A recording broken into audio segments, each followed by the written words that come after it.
नमस्कार मेरे प्यारे साथियों, मैं हरीश तिवारी आप सबका स्वागत करता हूं आपके बहुत ही प्यारे चैनल पे वर्ल्ड अफेयर्स के अंदर। साथियों, आज यहां पे 1 जून और शुरू करते हैं 1 जून के बहुत ही शानदार करंट अफेयर्स को। आपकी स्क्रीन पर पहला क्वेश्चन दिया गया वो ये है, अभी हाल ही में वो कौन सी भारतीय महिला बॉक्सर है जिन्होंने एशिया बॉक्सिंग चैंपियनशिप 2021 में जो गोल्ड मेडल है वो ग्रैब किया है, वो जीता है। इसका सही आंसर देखिए यहाँ पे क्या है, पूजा रानी। यस मेरे साथी, देखिए आप देख पाएंगे कि पूजा रानी जी के यहाँ पे फोटो है जिन्होंने यहाँ पे देखिए गोल्ड मेडल को ग्रैब किया है। हम जब बात करेंगे देखिए तो एशियन बॉक्सिंग चैंपियनशिप के अंदर यहाँ पे पूजा रानी ने जीता है गोल्ड मेडल और वहीं पे मैरी कॉम ने जीता यहाँ पे देखिए सिल्वर मेडल, जिसकी पूरी की पूरी इंफॉर्मेशन आप ट्वीट के माध्यम से यहाँ पे देख पाएंगे। ठीक है, चलो तो हम तो देखिए जब बात करते हैं मैरी कॉम के बारे में, तो मैरी कॉम से देखिए एक एग्जामिनेशन में क्वेश्चन बहुत प्यारा बन जाता है, वो है कि अवार्ड टैली को लेके। देखिए इन्हें पद्म विभूषण मिला था देखिए 2020 में, पद्म भूषण मिला है 2013 में, राजीव गांधी खेल रत्न पुरस्कार मिला है 2009 के अंदर, पद्मश्री मिला है 2006 में और अर्जुन अवार्ड मिला है बॉक्सिंग में 2003 के अंदर। आप मुझे कमेंट सेक्शन में बताएगा कि इनकी ऑटोबायोग्राफी का नाम क्या है, बहुत ही इंपॉर्टेंट है। और साथ ही साथ आप मुझे बताएगा कि क्या इन्हें राज्यसभा सांसद बनाया गया, यदि हाँ तो किस वर्ष के अंदर। कमेंट में आंसर जरूर दीजिएगा आप लोग। चलो हम जब बात करते हैं एशियन बॉक्सिंग चैंपियनशिप के बारे में, देखिए तो 24 से 31 मई के बीच में खेला गया है कहां पर, दुबई के अंदर, यूएई के अंदर। ओके, यूएई दुबई के अंदर। देखिए ये इसका 31वां एडिशन था। और ये इंपॉर्टेंट बात बता रहा हूं, देखिए ये सेकंड टाइम ऐसा हुआ है कि यहाँ पे मैन और वुमेन जो बॉक्सिंग चैंपियनशिप है वो एक ही साथ हुई है, एक ही मंच पर हुई है। ये बहुत इंपॉर्टेंट फैक्ट आपको याद करना पड़ेगा। देखिए दिल्ली दुबई के अंदर था, लेकिन दिल्ली के अंदर होने वाली थी कि कोविड सिचुएशन के अंदर से दुबई शिफ्ट किया गया था। चलिए हम जब बात करते हैं इंटरनेशनल बॉक्सिंग एसोसिएशन के बारे में, देखिए लॉजेन स्विट्जरलैंड में इसका हेडक्वार्टर पड़ता है, 1946 में बना था। और हम जब बात करते हैं तो 29-30 नवंबर 1946 को देखिए इसकी स्थापना की गई थी। चलिए नेक्स्ट क्वेश्चन यहाँ पे देखिए बहुत ही ज्यादा इंपॉर्टेंट है। अभी वो कौन सी कंट्री है जिसने देखिए ये अनाउंस कर दी है 3 चाइल्ड पॉलिसी को, और ऐसा करने वाला देखिए भारत का पड़ोसी देश है जिसका नाम है चाइना। ये मेरे साथ देखिए यहाँ पे हुआ क्या है कि चाइना के अंदर देखिए जो बर्थ रेट है वो लगातार डिक्लाइन करती जा रही है, और ये समस्या बन गई है कि इस तरह से देखिए चाइना यहाँ पे बूढ़ा देश हो जाएगा। वैसे बता दूं मेरे साथियों, हम जब बात करते हैं बूढ़े देश के बारे में तो विश्व में जो बूढ़ा देश माना गया है वो है जापान, लेकिन बूढ़ा होता हुआ देश कौन सा पे, देखिए चाइना है। भारत अभी जवान की बात करते हैं, भारत यहाँ पे जवान देशों में शामिल है। तो देखिए चाइना के अंदर यहाँ पे जो एजिंग का जो एज डिफरेंस है इतना ज्यादा हो गया है कि आने वाले कुछ दशकों के अंदर यहाँ पे चाइना पूर्ण रूप से कैसे देशों में शामिल हो जाएगा, यदि इन्होंने अपनी पॉलिसीज में बदलाव नहीं किया तो यहाँ पे बूढ़ों की जनसंख्या ज्यादा हो जाएगी। और अब जानते हैं कि कहीं ना कहीं सरकार पे थोड़ा सा देखिए इस पे असर पड़ने वाला है। तो यहाँ पे सरकार ने कह दिया कि नहीं, अभी पॉलिसीज को बदलने का समय आ गया है। अब हम देखिए कपल्स को बोल सकते हैं कि आप 3 बच्चे पैदा कर सकते हैं। 3 बच्चों की जो पॉलिसीज है वो आ चुकी है चाइना के अंदर। वैसे बता दूं मेरे साथ, देखिए एक समय में चाइना के अंदर जनसंख्या नियंत्रण को करने के लिए, जनसंख्या नियंत्रण करने के लिए 1 चाइल्ड पॉलिसी थी, लेकिन बाद में यहाँ पे देखिए 2 चाइल्ड पॉलिसी की गई और अब यहाँ पे 3 चाइल्ड पॉलिसी है जो चाइना में आ चुकी है। आप देख पाएंगे कि 1979 के अंदर देखिए यहाँ पे 1 चाइल्ड पॉलिसी थी जो सामने आई थी, 2016 के अंदर यहाँ पे 2 चाइल्ड पॉलिसी है जो सामने आई थी, और 2021 में ये मान्य कर दिया गया नहीं, अब चाइना के अंदर पॉपुलेशन ग्रोथ को करने के लिए और साथ ही साथ में जो देखिए संख्या जो घट रही है ना लगातार, यहाँ पे देखिए बर्थ रेट जो घट रहा है उसे बढ़ाने के लिए यहाँ पे 3 चाइल्ड पॉलिसी को यहाँ पे लागू कर दिया गया है चाइना के अंदर। चलिए नेक्स्ट क्वेश्चन दिया गया, देखिए अभी किस राज्य ने की उड़ान योजना को लॉन्च किया है। तो उड़ान योजना को लॉन्च करने वाला जो राज्य का देखिए पंजाब है। इसमें कहा जा रहा है कि पंजाब राज्य के अंदर जो फ्री सैनिटरी पैड्स है वो दिए जाएंगे यहाँ पे नीडी को, यहाँ पे अंडर दी उड़ान स्कीम। देखिए उड़ान स्कीम जो केंद्र में चल रही है वो अलग है। केंद्र में एविएशन को बढ़ाने के लिए जो उड़ान योजना है उसका नाम है उड़े देश का आम नागरिक, वो अलग योजना है। और पंजाब राज्य के सरकार के द्वारा चलाई जाने वाली योजना ये थोड़ी सी अलग है। तो इसको देखिए किसके द्वारा लॉन्च किया गया है, इसे लॉन्च किया गया है पंजाब सोशल सिक्योरिटी जो वुमेन और चाइल्ड डेवलपमेंट मिनिस्टर है जिनका नाम है मिसेस अरुणा चौधरी जी, इनके द्वारा इसे लॉन्च किया गया है। और देखिए इसमें कहा जा रहा है कि देखिए ये सैनिटरी पैड्स को डिस्ट्रीब्यूट करने वाले हैं जितने भी आंगनवाड़ी सेंटर्स हैं, और साथ ही साथ में देखिए 1500 के आसपास जो ऑनलाइन लोकेशंस मिलने वाली है, तो यहाँ पे इनको शामिल किया जाएगा, इनको डिस्ट्रीब्यूट किया जाएगा। ठीक है, हम जब बात करेंगे देखिए तो अभी यहाँ पे पंजाब के अंदर बहुत सारी स्कीम्स लागू हुई थी, जैसे for example mission Fateh scheme. ये क्वेश्चन पूछेंगे आपसे कि कोरोना मुक्त पिंड यहाँ पे किस राज्य के अंदर है, यहाँ पे आप कहेंगे यहाँ पे पंजाब राज्य के अंदर। ऐसे बहुत सारी स्कीम्स हैं, मैंने बताया था आपको। देखिए मेरे साथियों, हम जब बात करते हैं पंजाब राज्य के बारे में तो पंजाब राज्य ने अपने वैक्सीनेशन को बढ़ावा देने के लिए यहाँ पे किसको ब्रांड एम्बेसडर चुना था, तो आंसर पे सोनू सूद जी को। यस मेरे साथियों, तो सोनू सूद जी देखिए यहाँ पे ब्रांड एम्बेसडर है for the vaccination program in the Punjab state. साथ ही साथ मैं बता दूं, देखिए पंजाब की जब बात करते हैं तो पंजाब उन राज्यों में शामिल है जहां पे रोड्स यहाँ पे बहुत अच्छी तरह से कनेक्टिविटी है, मतलब पंजाब के जितने भी गांव हैं वो पूर्ण रूप से देखिए रोड के माध्यम से कनेक्ट है। साथ ही साथ में देखिए विश्व में सबसे ज्यादा यहाँ पे विजिट किया जाने वाला जो प्लेस है वो यहाँ पे देखिए अमृतसर के अंदर स्वर्ण टेंपल है, गोल्डन टेंपल है, हरमंदिर साहिब है। और हम जब बात करते हैं पंजाब के बारे में, 5 नदियों का प्रदेश है। वैसे पता होना चाहिए मेरे साथी आप लोगों को कि जब बात की जाती है सिंधु नदी के बारे में, when we talk about the Indus river, तो सिंधु नदी की बहुत सारी सहायक नदियां हैं जो भारत के क्षेत्र से होकर गुजरती हैं। देखिए जब सिंधु नदी की बात की जाएगी तो सिंधु, झेलम, चेनाब, रावी, ब्यास, सतलज, सिंधु, झेलम, चेनाब, रावी, ब्यास, सतलज। बस सिंधु का नाम इंग्लिश में इंडस कहते हैं, बाकी सबका नाम हिंदी और इंग्लिश में एक ही दिया गया है। तो ये सारी की सारी देखिए जो नदी है ना, ये पंजाब के क्षेत्र से होकर गुजरती है। और पंजाब यहाँ पे 5 नदियों का प्रदेश जो पुराने नाम पे इसका नामकरण किया गया था। देखिए पंजाब इतना नहीं है जितना हमें दिखाई देता है। आजादी के बाद पंजाब का बहुत बड़ा हिस्सा है जो पाकिस्तान में चला गया था, तो वास्तव में पंजाब के अंदर देखिए बहुत बड़ा हिस्सा है जो कहां पर है, पाकिस्तान में है। ये बात आपको पता होनी चाहिए। चलिए तो पंजाब की बात करते हैं। तो पंजाब में देखिए हम जब बात करेंगे तो 1 नवंबर को स्थापित किया गया था। पे वीपी सिंह बदनौरी देखिए यहाँ पे गवर्नर है, अमरिंदर सिंह यहाँ पे कैप्टन है, कैप्टन अमरिंदर सिंह देखिए यहाँ पे चीफ मिनिस्टर है। और हम जब बात करते हैं चंडीगढ़ यहाँ पे कैपिटल है। अभी यहाँ पे 23वां नया जिला बना है जिसका नाम है मलेरकोटला। इसके बारे में आपको मैं बता चुका था कि पंजाब के अंदर यहाँ पे 23वां नया जिला बना है मेरे साथियों, जिसका नाम है कौन सा, मलेरकोटला। ये भी एग्जामिनेशन में बहुत ही फ्रिक्वेंटली पूछा जाने वाला क्वेश्चन है। चलिए नेक्स्ट क्वेश्चन देखिए बहुत ही इंपॉर्टेंट है, वो ये है कि यहाँ पे देखिए नासा ने अंतरराष्ट्रीय स्पेस स्टेशन के लिए कितने जो यहाँ पे टारगेट्स हैं जिन्हें वाटर बियर कहते हैं उन्हें भेजने की यहाँ पे योजना बनाई है और भेजने वाला है। इसका सही आंसर यहाँ पे 5000 देखिए। तो नासा ने क्या किया देखिए, with the help of space x, देखिए नासा का जो स्पेस सेंटर है वहां पे स्पेस एक्स के माध्यम से भेजा जाएगा। आप देख पाएंगे कि स्पेस एक्स के अंदर देखिए फाल्कन 9 यहाँ पे देखिए एक जो वैकेट है उसके माध्यम से देखिए, उसके माध्यम से 5000 से ज्यादा यहाँ पे देखिए जो टारगेट्स हैं जिन्हें बोलते हैं पोलर, जिन्हें बोलते हैं देखिए वाटर यहाँ पे बियर्स और ग्लोइंग बेबी जो बॉफ्टेल स्क्विड्स हैं उनको भेजा जाएगा स्पेस एक्स के फाल्कन 9 यहाँ पे देखिए अंतरिक्ष यान के माध्यम से। अभी क्या है, क्यों है, किस कारण से, जरा समझिएगा। आपको सारी की सारी बातें मैं बताने वाला हूं। आप मेरे पीछे देखिए पूरी की पूरी यहाँ पे देखिए एक आर्टिकल देख पाएंगे जिसमें कहा जा रहा है कि देखिए कि यहाँ पे क्यों नासा देखिए यहाँ पे नासा भेजने वाला है वाटर वियर्स को और बेबी स्क्विड्स को इंटरनेशनल स्पेस स्टेशन के अंदर। देखिए यहाँ पे सिंपल सा एक्सपेरिमेंट किया जा रहा है। हम जब बात करते हैं सबसे पहले देखिए यहाँ पे वाटर बियर्स के बारे में, देखिए वाटर बियर्स के बारे में आप देख पाएंगे ये है वाटर बियर्स जिन्हें बोलते हैं ट्रागिग्रेट्स। देखिए ये एक ऐसे जीव है जो यहाँ पे हर तरह की परिस्थितियों में जीने में सक्षम है।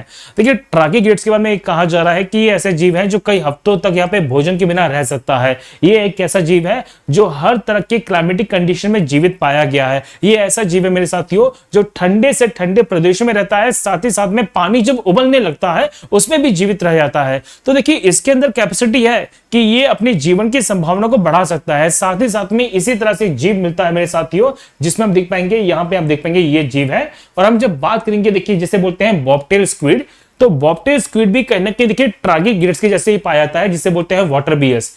तो अंतरिक्ष स्पेस स्टेशन के अंदर जो लेबोरेटरी है इन्हें फ्रीजन फॉर्म में भेजा जाएगा और देखा जाएगा क्या ये यहाँ पे इस बायोकल्चर को डेवलप कर सकते हैं, क्या ये अंतरिक्ष के अंदर भी अपने जीवन की संभावना को बचा सकते हैं। यदि हाँ तो इनके पे रिसर्च किया जाएगा कि किस प्रकार से बहुत से जीव ऐसे हैं पृथ्वी पर जो अंतरिक्ष में भी यहाँ पे जीवन को बनाने में सक्षम है और कहीं ना कहीं ये मानव के इतिहास में बहुत बड़ी खोज में से एक होने वाला है। तो यहाँ पे 5000 से ज्यादा जो वाटर बियर्स हैं ये भेजे जाएंगे ISS में, देखिए इंटरनेशनल स्पेस स्टेशन में फॉर दी यहाँ पे एक्सपेरिमेंटल वर्क। ये सारी की सारी मैंने बातें आपको बता दी है। देखिए जब नासा की बात की जाती है तो नासा के बारे में मैं बहुत सारी बातें बता चुका हूं, लेकिन नासा की जब बात करेंगे तो देखिए इसे क्रिएट करने वाले जो प्रेसिडेंट है वो बहुत इंपॉर्टेंट नाम क्वेश्चन पूछेंगे। तो आइजनहावर देखिए यहाँ पे प्रेसिडेंट है जिन्होंने 1958 में नासा की स्थापना की मुख्य योजना बनाई थी।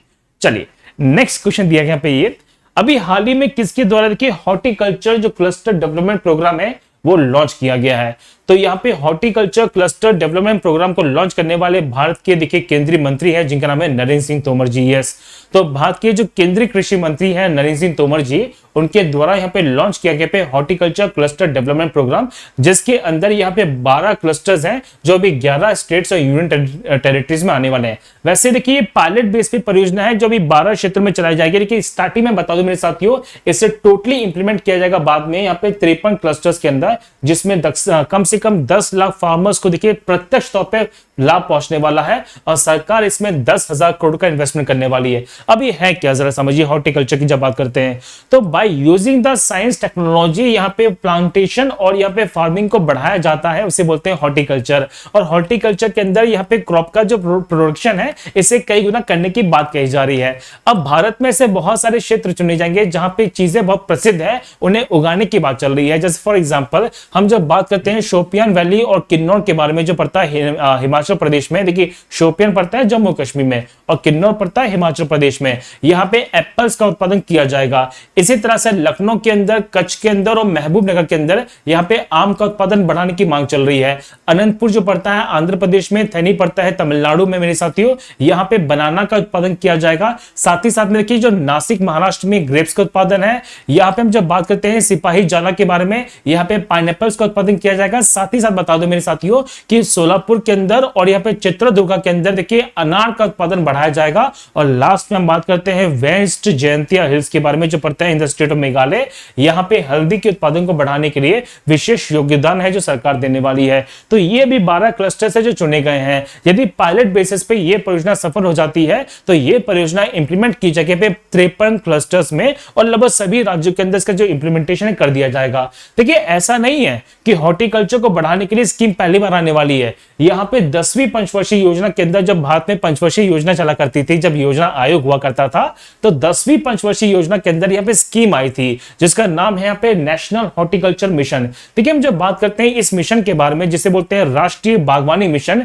जिसमें कहा जा रहा था कि गवर्नमेंट ऑफ इंडिया के द्वारा इसे प्रमोट किया जाएगा यहाँ पे 10वीं पंचवर्षीय योजना के अंदर, जो सन 2005-6 में यहाँ पे लाई गई थी। और इसमें भारत की जो केंद्र सरकार है इसे बढ़ावा देने के लिए 85% जो फंडिंग करने वाली है, बाकी 15% के आसपास जो फंडिंग की जाएगी वो राज्य सरकार के द्वारा की जाएगी। और ये बहुत बड़ी योजना थी जिसमें बहुत सारे किसानों को फायदा भी मिला था। चलिए नेक्स्ट क्वेश्चन पे आएगा आपके स्क्रीन पर, वो ये है कि देखिए पैंडेमिक की जो सेकंड वेव आने वाली है, ये सेकंड वेव जो चल रही है मेरे साथ, थर्ड वेव आने वाली है एक्चुअली में, तो यहाँ पे 4 न्यू हेल्पलाइन नंबर्स हैं जो लॉन्च किए गए हैं। किस सरकार के द्वारा या किस मंत्रालय के द्वारा? इसका सही आंसर देखिए यहाँ पे है केंद्रीय सूचना और प्रसारण मंत्रालय, union ministry of information and broadcasting के द्वारा। देखिए तो यहाँ पे देखिए कहा जा रहा है कि अवेयरनेस को और ज्यादा बढ़ाने के लिए, साथ ही साथ में देखिए यहाँ पे कोविड हेल्पलाइन के नंबर्स को देखिए और पारदर्शिता में लाने के लिए यहाँ पे प्राइवेट न्यूज चैनल्स हैं उन्हें डिस्प्ले करने के आदेश दिए गए हैं इन 4 नंबर्स को, जिसमें 1075 है जिसे बोलते हैं national helpline number of health ministry है। 1098 देखिए यहाँ पे हम बात करते हैं चाइल्ड हेल्पलाइन नंबर है। 14567 यहाँ पे सीनियर सिटीजन हेल्पलाइन नंबर है, लेकिन ये भी सभी राज्यों में नहीं है। एनसीटी दिल्ली के अंदर है, कर्नाटका, मध्य प्रदेश, राजस्थान, तमिलनाडु, तेलंगाना, उत्तर प्रदेश और उत्तराखंड के अंदर है। और 08046110007 ये देखिए हेल्पलाइन नंबर है फॉर दी साइकोलॉजिकल सपोर्ट। ये 4 नंबर्स हैं जो अभी प्राइवेट जितने भी यहाँ पे जो टीवी चैनल्स हैं उन पे डिस्प्ले किए जाएंगे। ठीक है, चलिए नेक्स्ट क्वेश्चन देखिए बहुत इंपॉर्टेंट है साइंस एंड टेक्नोलॉजी वाले पार्ट से। दुनिया का पहला नैनो यूरिया तरल उर्वरक यहाँ पे किसके द्वारा बनाया गया? देखिए जो यहाँ पे लिक्विड फर्टिलाइजर है वो किसके द्वारा बनाया गया है? तो इसे बनाने वाली जो संस्थान है उसका नाम है इफ्को। यस मेरे साथ देखिए इफ्को के द्वारा इसे बनाया गया है। तो इफ्को ने इंट्रोड्यूस किया देखिए वर्ल्ड का पहला नैनो यूरिया लिक्विड, और इसमें कहा जा रहा है कि अब एक बोरी जो खाद है ना इसका काम करेगी सिर्फ यहाँ पे आधे लीटर के यहाँ पे नैनो जो लिक्विड फर्टिलाइजर है वो काम करने वाला है। तो बहुत ही बढ़िया, बहुत ही बेहतरीन यहाँ पे देखिए एक आविष्कार है और यहाँ पे एक्सपेरिमेंट किया गया है विद द यहाँ पे कोलैबोरेशन ऑफ इफ्को। यहाँ पे देखिए हम जब बात करते हैं तो साइंटिस्ट है यहाँ पे देखिए नैनो बायोटेक्नोलॉजी रिसर्च सेंटर जो पड़ता है कलोल गुजरात में, उन्होंने क्या किया है आत्मनिर्भर भारत और आत्मनिर्भर कृषि के टैगलाइन के तहत इस नैनो यूरिया लिक्विड का देखिए आविष्कार किया है। अभी है क्या, जरा समझिए। देखिए हम जब बात करते हैं फर्टिलाइजर्स के बारे में, सिंपल सी बात है, देखिए यूरिया का उसमें यूज बहुत ज्यादा हो रहा है, लेकिन ज्यादा मात्रा में फर्टिलाइजर्स को डालने से यहाँ पे कई बार खेती की जो उपजाऊ क्षमता होती है वो कम हो जाती है, और कई बार इसका जो दुष्परिणाम है सामने देखने को मिलता है। साथ ही साथ में देखिए इंटरनेशनल मार्केट के अंदर यहाँ पे बहुत सारी चीजें, कीमतें बढ़ती जा रही है, जिस कारण से लगातार फर्टिलाइजर्स की कीमतों में बहुत ज्यादा मांग चलती जा रही है। तो यहाँ पे देखिए इन सबको कम करने के लिए यहाँ पे साइंटिस्ट दिन रात काम कर रहे थे, और उनका ये कहना कि हमने एक तकनीक का विकास कर लिया जिसके माध्यम से अब खाद को हम लिक्विड रूप में दे सकते हैं, और आधी लीटर बोतल का यूज करने के बाद आप उतनी ही मात्रा में जो फसल का उत्पादन है वो कर पाएंगे। साथ ही साथ इसका जो दुष्परिणाम होने वाला है बहुत ही कम मात्रा में होने वाला है, क्योंकि तरल अवस्था में है तो बड़ी आसानी से घुल जाएगा, और बड़ी आसानी से देखिए इसे जमीन के द्वारा एब्जॉर्ब भी किया जा सकता है। और साथ ही साथ में ये कहा गया है कि इससे होने वाला जो जल प्रदूषण है, साथ ही साथ में देखिए जो जमीन की गुणवत्ता क्षमता है जिसे बोलते हैं फर्टिलिटी पावर, उस पर भी कोई असर पड़ने वाला नहीं है। मतलब जहां पे हम इसका यूज करेंगे वहां पर जो वाटर की हाइजीन लेवल है वो भी सही रहने वाली है। तो बहुत ही अच्छा आविष्कार है जो यहाँ पे साइंटिस्ट के द्वारा किया गया है। इसे देखिए नाम दिया पे कौन सा, नैनो यूरिया। और देखिए इसमें कहा जा रहा है कि इसकी जो कॉस्टिंग है ना, ये बोरे की कंपैरिजन में काफी कम पड़ने वाली है। हम जब बात करते हैं इफको के बारे में, देखिए तो इफको के बारे में बात की जा रही है। अच्छा, पहला क्वेश्चन बनता है देखिए इफको को लेके इसका फुल फॉर्म क्या, देखिए तो Indian farmer fertilizer cooperative limited, देखिए इफको का फुल फॉर्म है। हम जो बात करेंगे मेरे साथ, तो 3 नवंबर 1967 को न्यू दिल्ली में से स्थापित किया गया था, यहाँ पे 57 मेंबर्स के साथ में। और देखिए बलविंदर सिंह नाकाइज देखिए इसके वर्तमान में चेयरमैन है। अब कुछ देखिए फुल फॉर्म है जो एग्जामिनेशन में बहुत ज्यादा पूछे जाते हैं, और अक्सर मेरे साथियों में आपको कंफ्यूजन भी हो जाता है। देखिए इफको की जब बात करते हैं, that is Indian farmers fertilizer cooperative limited, ICAR that is Indian Agriculture Research Institute, ICMR that is Indian Council of Medical Research, और FICCI ये है देखिए federation of Indian chambers of commerce and industries. ये simple सा question बनता है। चलिए question देखिए दिया गया है, अभी हाल ही में किसने ओल्ड गोवा में दूसरी फ्लोटिंग जेट्टी का उद्घाटन किया है, तो इसे किया देखिए मनसुख मांडवीय जी ने। देखिए मनसुख मांडवीय की जब मैं बात करता हूं, आज उनका जन्मदिन भी पड़ता है वैसे। देखिए तो मनसुख मांडवीय जी ने क्या किया मेरे साथियों, यहाँ पे ओल्ड गोवा के बीच में और पंजिम के बीच में कनेक्टिविटी बढ़ाने के लिए यहाँ पे सेकंड जेट्टी का देखिए उद्घाटन किया है, और यहाँ पे प्रमोद सावंत भी जी उस उद्घाटन सेरेमनी में शामिल थे। अच्छा, ये उद्घाटन कब किया गया, देखिए 31 की जब बात करते हैं तो यहाँ पे गोवा का स्टेटहुड दिवस मनाया जाता है, उसी उपलक्ष्य में ये काम किया गया है, उसी उपलक्ष्य में ये काम किया। देखिए तो वर्चुअल इनॉग्रेशन हुआ पे सेकंड जेट्टी का ओल्ड गोवा के बीच में, जिसमें मनसुख मांडवीय जी थे और in the presence of the Goa CM Pramod Sawant ji. पहली जेट्टी देखिए कब आई थी यहाँ पे, ये बनती है कैप्टन ऑफ पोर्ट्स में पंजिम गोवा के बीच में, जो 21 फरवरी 2000 को यहाँ पे लॉन्च की गई थी, 2020 को।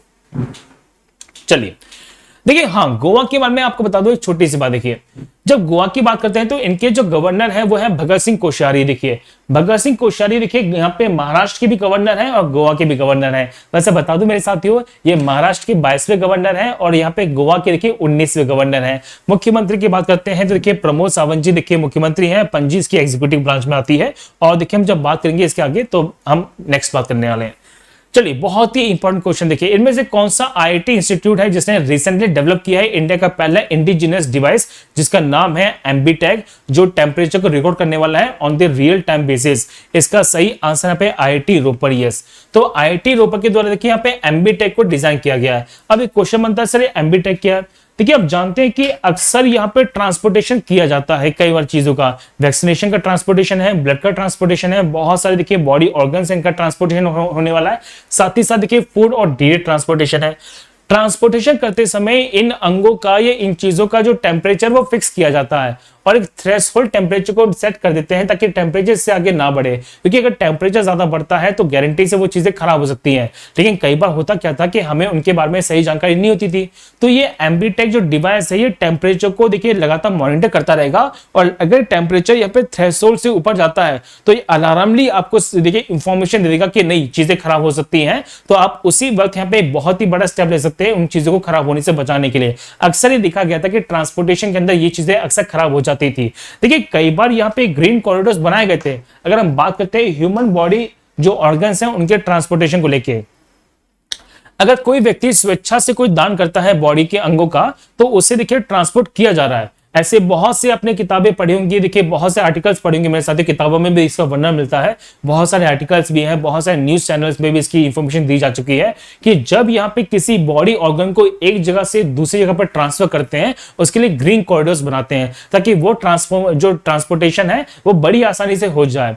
और देखिए यहाँ पे एक सेट टेम्परेचर किया जाता है, लेकिन अब एमबीटेक के माध्यम से आप उसके मॉनिटर भी कर सकते हैं ताकि चीजें जल्दी खराब ना हो। और इसका आविष्कार किया यहाँ पे किसके द्वारा मेरे साथियों, आईआईटी रोपड़ के द्वारा, जो पड़ता है in the state of Punjab. चलिए हम बात करते हैं आज के बारे में 1 जून को। तो आज यहाँ पे कौन सा इंटरनेशनल डे है जो सेलिब्रेट किया जाता है, देखिए तो आज मनाते हैं देखिए वर्ल्ड मिल्क डे। यस मेरे साथियों, देखिए तो विश्व दूध दिवस है जो आज के दिन सेलिब्रेट किया जा रहा है। देखिए इसकी थीम बहुत इंपॉर्टेंट है आज के दिन की, वो है sustainability in the dairy sector with message on the environment, nutrition and socio economics. हम जब बात करेंगे तो 2001 में यूएन के द्वारा, यूएन के अंदर देखिए फूड और एग्रीकल्चर ऑर्गेनाइजेशन है, उसके द्वारा इसे मान्यता दी जा रही है। और 2001 से जून 1 को ही देखिए हर साल सेलिब्रेट करते हैं मिल्क डे।